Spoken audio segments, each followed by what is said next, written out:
Good afternoon. Good afternoon, Mr. Chairman, committee. I'm Mike Gallagher, lawyer from Houston, and I'm here to testify against the bill on behalf of both the trial lawyers and personally. I've got a handout that has become somewhat irrelevant, at least in the first 2 pages, because of changes that have been made with regard to that aspect of the bill that previously related to barratry. However, because there were some allusions to conduct by lawyers here today, I want to very briefly just point out that if the committee will look at sections 91, the first 2 pages in my handout, that if a party feels that a frivolous cause of action or a groundless cause of action has been filed against them, then that party has the right to make that assertion to the court, and the court must conduct a hearing. And if the court finds that there's no basis for the filing of the action, then for each action that was filed for which there was no basis in law or in fact, then the court must enter an award. So there is in place a system here in Texas to try to protect against bad actors. And as somebody said a while ago, there are lawyers that have done things that we've heard about that don't necessarily make me proud. There are also a lot of good lawyers practicing law here in this state as well, who are proud of what they do. The next thing I want to address with you, Mr. Chairman, is that part of section of the bill, section 542A, .006, sections A and B. And that's the section of the bill which provides that if the insurer assumes responsibility for the liability of the conduct of an agent or a property agent or one of these public adjusters or for whomever is acting on their behalf, then in that circumstance, that person is granted immunity. Their citizenship is no longer considered for purposes of determining whether the case stays in state court or goes to federal court. And because there is no diversity in the majority of these cases, with the exception of the companies that are incorporated here in Texas, they would be removed to federal court. With regard to the removal of federal court, the implications of that from the standpoint of its impact on the consumer are that right now, according to an address recently given by Justice Garcia to the Western District of Texas, we have in Texas approximately 4 times the number of cases on each court's docket in this state than, say, the state of Maine, which is obviously very small. Then you compare us to New York, New Jersey, New Hampshire, the northeastern area of the country, the northeastern sector. And Texas federal district courts average about 800 cases per court, whereas these courts only average 400. So you're transferring the cases by virtue of creating diversity into a district court system that is already overburdened. And the courts that are along the border and the coastal courts have up to 1,200 case averages within their separate divisions. So because of that overcrowding, what you see is a circumstance in which it takes approximately 3 years to get a case resolved once the case is filed in that system, a little less than 3 years. But more importantly, we've talked about the adjuster and what we can do to keep adjusters coming to Texas in order to deal with the problems created by virtue of natural catastrophes. And the resolution that has been suggested here is a resolution that says the company will assume responsibility for the conduct of the public adjuster.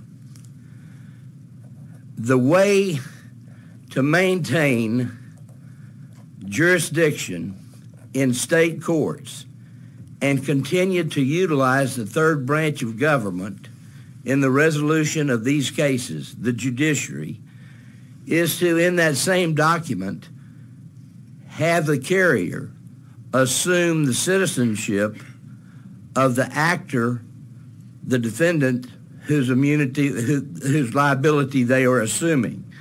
In other words, if they assume the liability of a public adjuster from Oklahoma, then they assume the citizenship of Oklahoma. So I just want to make sure I understand. So you're suggesting that if this were to continue, you're suggesting that if they get to make that election, that election has to say they've got to also elect and adopt the identity or the citizenship. The citizenship. If you adopt the liability, then you also adopt the citizenship of the party whose liability you're adopting. Now, the question is, has this ever been done before? And Mr. Chairman, I think you're probably familiar, living in East Texas, with the direct action statutes that they have in Louisiana, which permit direct actions against the insurance carriers. Those direct actions were created by virtue of legislation that was passed by the state legislature in Louisiana, permitting a direct action against an insurance carrier in a liability context. And what the court held, if you look at page 3 of the handout that I've got, or what the legislative response was by Congress, was that corporations who normally have citizenship anywhere they're incorporated, they have citizenship where their principal place of business is located, but in a circumstance in which a direct action was permitted, Section C1A states that in any direct action against the insurer, to which action the insured, that would be the third party in a liability case, is not joined as a party defendant, such insurer shall be deemed a citizen of every state and foreign state of which the insured is a citizen. So what they did in that circumstance was say that if you give immunity to the non-diverse party, the non-diverse defendant, then you must also agree to that non-diverse party's citizenship. So what the effect would be in this case would be that if this legislative body determines that that the policy is important enough to give immunity and to assume responsibility for the acts of the adjuster, the public adjuster, then you also assume the acts, the citizenship of that public adjuster. Doesn't make him a citizen of Texas or any place else. You just assume the citizenship of that public adjuster. And what the effect of that act by Congress was that it essentially eliminated the issue of removability in a third party context, so that I can try to simplify it for the non-lawyers here. You have an employee who gets sued by another person injured in an accident. In Louisiana, they say, okay, you can sue the insurance company directly, but that insurer becomes a citizen of whatever state that employee was a citizen of. Likewise here, if you give immunity to a public adjuster, then the carrier who is granting the immunity or assuming the responsibility for that public adjuster becomes a citizen of that adjuster's state. And that eliminates the issue of removing the cases to a form which is already overladen with both criminal and other cases that seem to be plaguing our federal system at this point in time. I have no further remarks. Just let me just comment too, just so, if the claims are below 75,000, then you're saying all of them would be done. Whatever percentage are below 75,000 generally shouldn't be removed. Would not go to federal court. But you're talking about this is a solution for those others. So if it's really about the agent not being sued, then it takes the removal issue completely off. And what I'm pointing out is that if you look at 281332, section C1A, that last section in the 3-page handout that I gave you, what it did was, in a circumstance in which state legislature attempted to create diversity by letting the insurance company come in as a defendant, the court knocked that down, and the court eliminated the diversity problem by saying you are now a citizen of the same state as the party that was dismissed. In 1332 is for the Federal Code of Civil Procedures. Yes. I think we got a question over here. Thank you, Mr. Chairman. Sir? It's actually, it's a statute. It's 28 U.S.C.A. Yeah, it's actually a statute, not for the code. It's 28 United States Code annotated section 1332, which is passed by Congress. Thank you, Mr. Chairman. Sir, thank you for your testimony today. In your testimony, you regarding the problem with federal courts being overburdened, yes, I believe, implying that state courts are less burdened by caseload. Do you have any data to that effect? I do not have any data with me to that effect, but I do know that there is data that exists that demonstrates that caseloads in Texas have been declining. Now, what the effect of the hailstorm, of those two incidents, I really can't speak to that, so I'm uncomfortable addressing that issue. Well, it would be safe to assume that with an explosion of lawsuits would be an increased demand upon the court system. Would you agree? Well, yes, sir. If there's an explosion of cases. And would that so that might help us understand why Hidalgo County is asking the legislature for 2 new courts this session? That would, I'm not familiar with what Hidalgo County, with what they're doing, but if they're asking for more courts, they must feel that they're in need of more judges. Correct, and I think it might be safe to assume the need for more judges and more courts is because of, or at least partially because of the hailstorm abuse. Yes, sir, but I don't think that's true across the state. And I think there are statistics that are available, and I would not want to try to answer your question. I'd like to see them. Thank you, sir. I'm sure we can get some. And the only thing we have a huge shortage of federal judges, just so if Congress and the President want to get after it.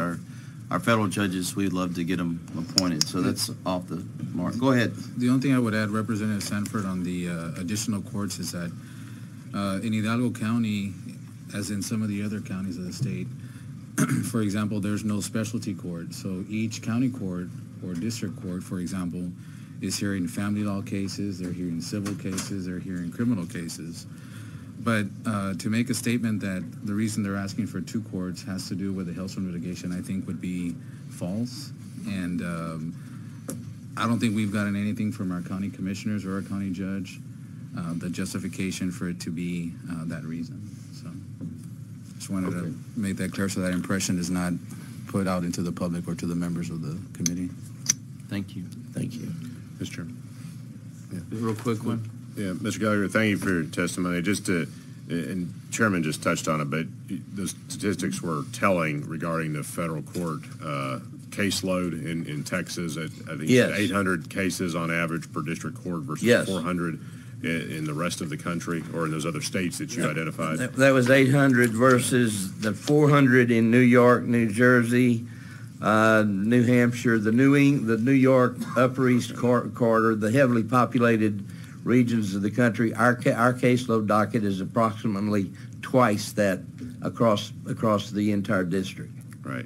So this bill, as in its current form, where some of these cases would be forced into the federal court system, would contribute to that already significant backlog. Is that fair to conclude? I think it can safely be, yes. The answer is yes, and the answer is that federal courts are not looking for any additional litigation from a standpoint of civil litigation at this point in time, because of what they've pointed out already is an overcrowded system that cannot deal with their dockets. Okay.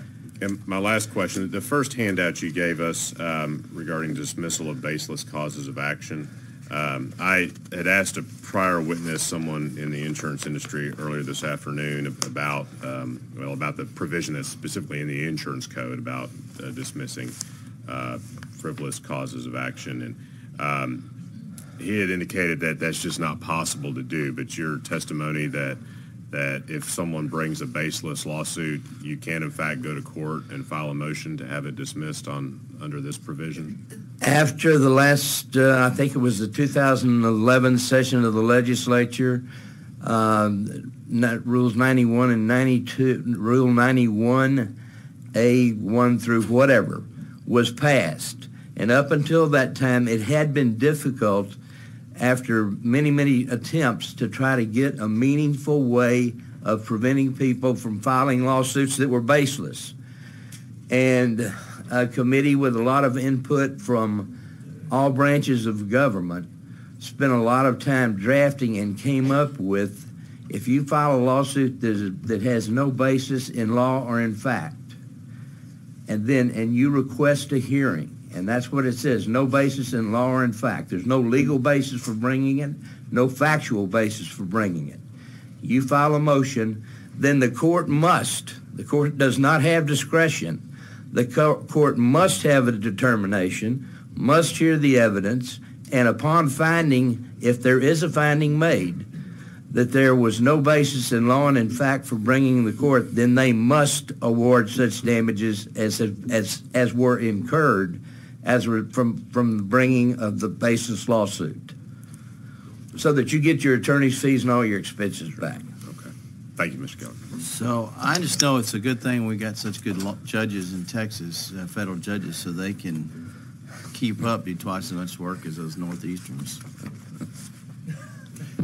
Thank you very much, Mr. Chairman. Thanks, Mr. Gallagher. It's always good to see you.